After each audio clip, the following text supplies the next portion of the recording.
వచ్చాను. నేను డిగ్రీ వరకు చదువుకున్నాను.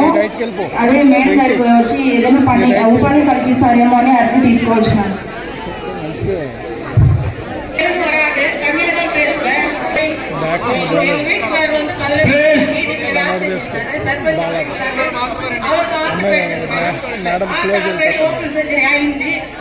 మళ్ళీ టెంట్ పెట్టినారు సరిగా కాకుండా మళ్ళీ వీక్ అయిపోయింది. నా బిడ్డలకి ఇద్దరికి పెళ్లి కాలేదు. నా బిడ్డలకి ఏమైనా జాబ్ ఇచ్చి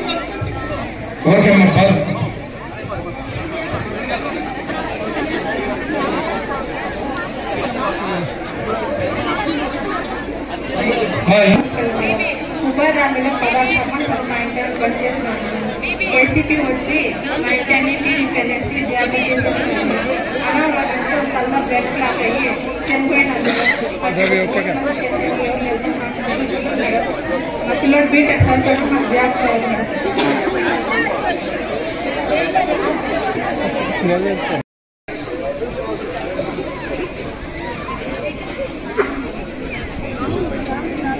భర్త చనిపోయిన బాధాకరమే.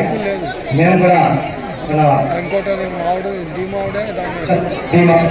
మేము దాన్ని అన్ని పేపర్ సిద్ధం చేసి పెట్టినాము. ఆ చంద్ర పథకం వచ్చిన వెంటనే మీకు సహాయం తప్పకుండా అందుతుంది. అదే ప్రైవేట్ పార్టీ వాళ్ళ దగ్గర యాక్సిడెంట్ చేసిన వాళ్ళ దగ్గర వాళ్ళ దగ్గర మాట్లాడినాము. వాళ్ళు కూడా మీకు 4.5 లక్షలు ఇప్పించాలని కూడా ఏర్పాటు చేసినాము. అందులో భాగంగా 1 లక్ష రూపాయలు ఇచ్చారు. ఇంకా 3.5 లక్షలు త్వరగానే ఇచ్చి మీ కుటుంబాన్ని అన్ని విధాలుగా కూడా మేము ఆడుకుంటామని స్థానికంగా మేము హామీ ఇస్తున్నాము.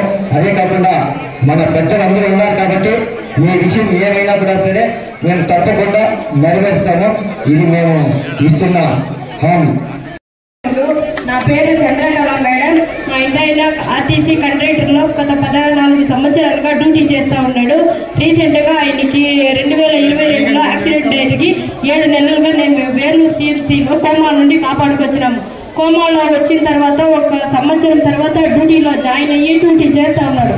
ఒక చిల్లర ఇష్యూ వల్ల ఆయన డ్యూటీ నుంచి సస్పెండ్ చేసి మళ్ళీ రిమూవ్ చేసినారు. యాక్సిడెంట్కి అయిన ఖర్చులు 30 లక్షలు అయింది. మాది ఒక పేద కుటుంబం. మాకు సొత్తు లేదు, ఆస్తి లేదు, ఇల్లు లేదు, ఏమీ లేదు మేడం. మాకు 2 పిల్లలు ఉన్నారు. నేను 2 పిల్లల్ని పెట్టుకొని ఆ డ్యూటీ మీదే ఆధారపడి మేము పోషిస్తూ ఉన్నాడు. ఆయన ఇప్పుడు సంవత్సరం అయింది డ్యూటీ పోయి. కనీసం ఆయనకి ఒక రోజుకి ట్యాబ్లెట్కి 40 రూపాయలు అయింది. ఆ ట్యాబ్లెట్ ఖర్చులు కూడా లేకుండా మేము ఇబ్బంది పడతా ఉన్నాం.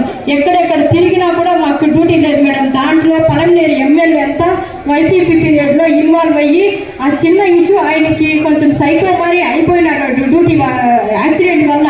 అయినా కూడా డ్యూటీ చేసుకుంటా ఉన్నాడు. ఇప్పుడు రిమూవ్ చేసేసి సంవత్సరం ఇంట్లో నుంచి తిరుగుతా అక్కడ ఇక్కడ తిరుగుతూ ఉన్నాడు మేడం. పిల్లల్ని పోషించేది లేకుండా నేను ఒక ఆడదానిగా ఉండుకొని చాలా ఇబ్బందులు పెడతా ఉన్నాను మేడం. మా నాన్న ఒక లారీ డ్రైవర్. కుప్పం అంటే మా నాన్న ప్రతిరోజు మేము పుట్టినప్పటి నుంచి టీడీపీని ఎప్పుడూ 1 లక్ష రూపాయలు ఇచ్చినా కూడా మారము. మా నాన్న చెప్పాడు కుప్పం అంటే అసలు ఎవరికూ తెలీదు. నేను ఢిల్లీ, బాంబాయి, కలకత్తా పోతే కూడా చంద్రబాబు నాయుడు అంటే అందరికీ తెలిసింది. అలాంటి కుట్టానికి ఒక అన్యాయం జరుగుతుంది, మాకు ఎవరు చేయలేదు అని మా నాన్న చాలా విరక్తి పొందాడు. ఎలక్షన్ అప్పుడు కూడా మా నాన్న 10 రోజులు లీవ్ పెట్టి వచ్చి ఎలక్షన్ కోసము తిరిగి అందరినీ మోటివేట్ చేసి టీడీపీకి ఓటేపింది. అలాంటి కుటుంబానికి నాకు ఈరోజు ఒక అన్యాయం జరిగింది మేడం. ఆ అన్యాయాన్ని మీరు పరిష్కరించాలని మీ దగ్గరికి నా పిల్లలతో పాటు నా భర్త పేషెంట్ని తొలగని వచ్చిన్నాను. ఎలాగైనా ఈ డ్యూటీని మళ్ళీ తీపిచ్చి మీరే మా కుటుంబానికి న్యాయం చేయాలని మనస్ఫూర్తిగా నమస్కరిస్తున్నాను.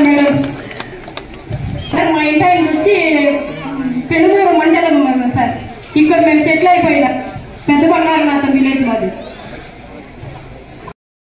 మనం కౌన్స్ ఇవ్వాలని అనుకుంటున్నాము, అడిగినాము. సార్ దృష్టికి తీసుకెళ్ళి థ్యాంక్ యూ మేడం. ఇప్పుడు మా స్థానిక పూర్తి ఇన్ఛార్జ్ మేడం చాలా కష్టపడినాడు. రవి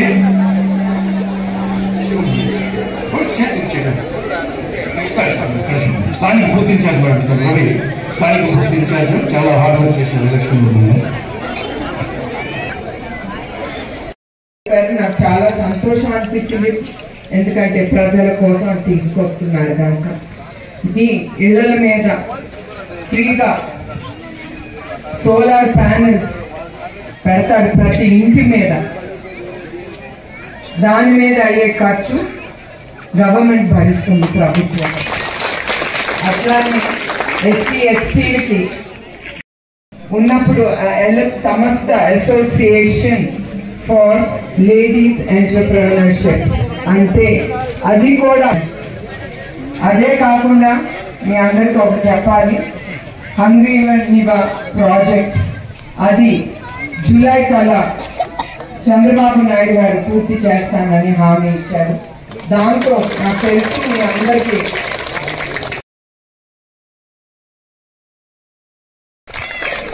తర్వాత చంద్రబాబు నాయుడు గారు కుప్పాన్ని ఎడ్యుకేషన్ హబ్ గా మార్చాలనుకున్నారు. 100% మొబైల్ నెట్వర్క్, అది కూడా మొబైల్ నెట్వర్క్ ఇక్కడ చాలా వీక్ గా ఉంది కనుక దాని మీద కూడా ఆయన కాన్సన్ట్రేషన్ చేస్తున్నారు. బీసీ మైనారిటీ వర్గాలకి కమ్యూనిటీ హాల్ నిర్మిస్తున్నారు. నేను నిన్న కూడా తిరిగేటప్పుడు ప్రతి ఒక్కళ్ళు అడిగేది మహిళలకు ఎస్పెషల్లీ కమ్యూనిటీ హాల్ కావాలని. తప్పకుండా అది కూడా ఆయన తీరుస్తారు. అట్లానే దేవాలయం అభివృద్ధి, జీతాలు చెల్లింపు, ద్రవిడ యూనివర్సిటీ ఉద్యోగాలు గత 2 ఏళ్లుగా జీతాలు అందకుండా వాళ్ళు చాలా బాధపడ్డారు. అట్లాంటిది 2.8 కోట్ల జీతాలు బకాయిలు ఆయన తప్పకుండా విడుదల చేస్తామని హామీ ఇచ్చారు.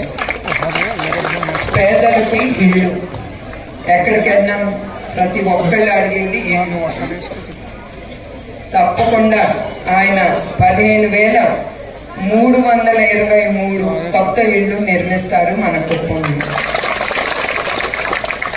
త్రాగునీటి సమస్య పరిష్కరణ, ఎక్కడికైనా ప్రతి ఒక్కళ్ళు అడిగేది ఇళ్ళు, రోడ్లు, లైట్లు, వాటర్, నీరు.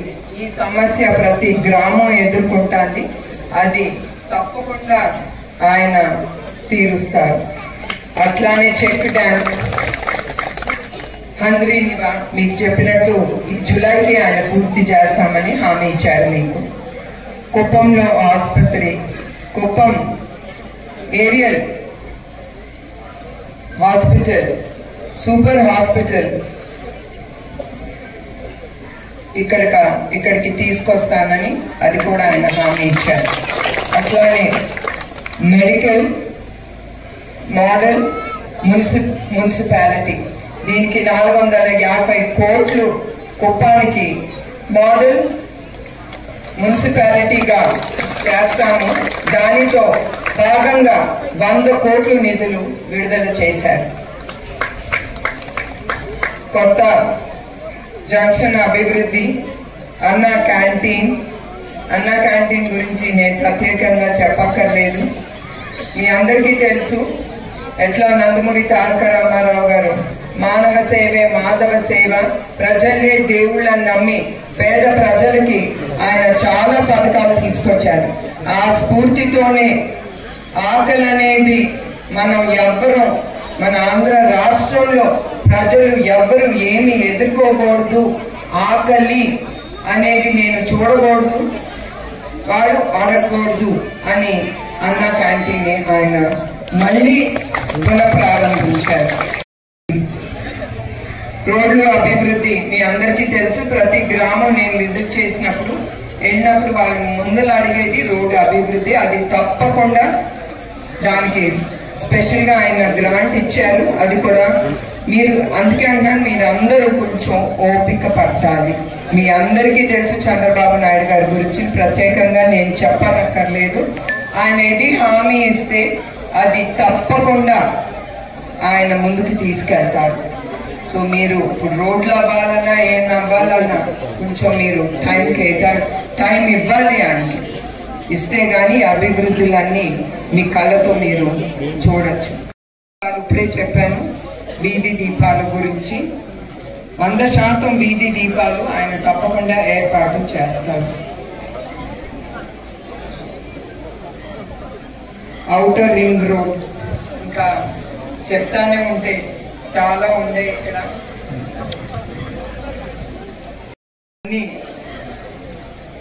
తొందరగా నేను ముగిచ్చేస్తాను, ఎందుకంటే ఒక్కొక్కటి చెప్పాలంటే మీకు చాలా టైం పడుతుంది, మీకు అంత ఓపిక ఉండాలి. బీటీ రోడ్డు రిపేర్లు, కొత్త మండలాలు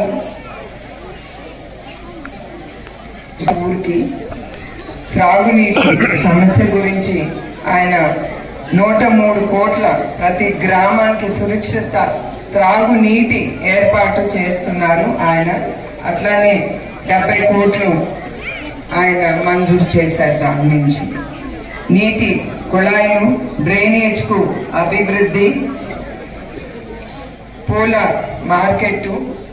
మార్కెటే కాదు దీనికి తగు కోల్డ్ స్టోరేజ్ కూడా ఆయన నిర్మిస్తారు.